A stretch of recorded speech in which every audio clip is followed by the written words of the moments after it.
In this quick video, I'll show you how to replace the internal battery in your Chevy Sonic key fob.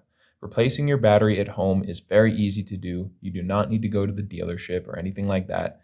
The whole process will take you under 5 minutes, start to finish, and the only things you'll need to get it done are a regular flathead screwdriver and one CR2032 battery. If you don't have one of these batteries lying around or you're not sure where to find one, go check the link in the description. That link will take you over to Amazon where you can find these particular batteries for just a few dollars. Now, the first step to opening this thing up is turning it over to the back and looking right down here where the key ring would attach. You can see there is this opening right here. There is kind of a little slot for us to put our flathead screwdriver into. What you want to do is get it in there and just gently pry, just a little bit. Just pry until you hear that crack and it's starting to come off. You can see it's now coming off on this side. You do not want to just pull it off because then you see that small crack that's developing there. You want to avoid that, so don't just go pull it off. What you want to do from here is actually get under that little indentation. You can see, maybe the camera will pick it up. We're not now going in, we're going under, catching on the little lip below it and just trying to pry it up from over here. Just continue pushing it until you feel this other little side, this little piece of plastic that's holding on, just click off, and from here, just wiggle it out. Do not want to start making that crack there like the mistake that I made, so just be careful on this part. That's the only real tricky part here.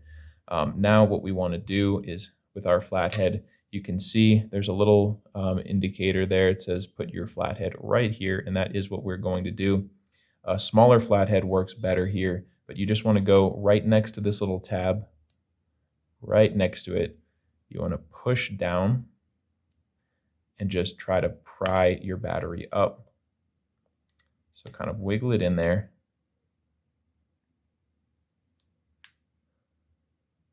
And take your time. You can see it's starting to come up now. And there we go. Just pull the battery right out. I've just done this so many times, it is starting to take a toll on the little plastic wall there. It's unfortunate, but you doing it the first time, you should not have any problems, and you normally don't need to do this more than once every couple of years. So once you get your battery out of there, just dispose of your old one. Make sure your new one is in fact a CR2032 battery. And when you put it in, you want to make sure the positive sign that has the plus sign on it is facing up. So go ahead and slide it under this larger plastic tab, and then click it under the smaller one, and you want that positive side looking up at you. And from here, all we need to do is just put this back section of plastic on there. So just line it up and squeeze it on there. Nothing fancy, just squeeze it all the way back on there. And with that, you are finished. You got a new battery in there, and you are good to go. So I hope you found this helpful. And if you did, feel free to let me know down in the comments or just by giving this video a like. And if you ever need help with another one of your key fobs, you can come back here. We've got you covered with tutorials for the devices of almost every maker model out there. And if you're interested, you can also go check that information out and more over at our website, which is fobbattery.com.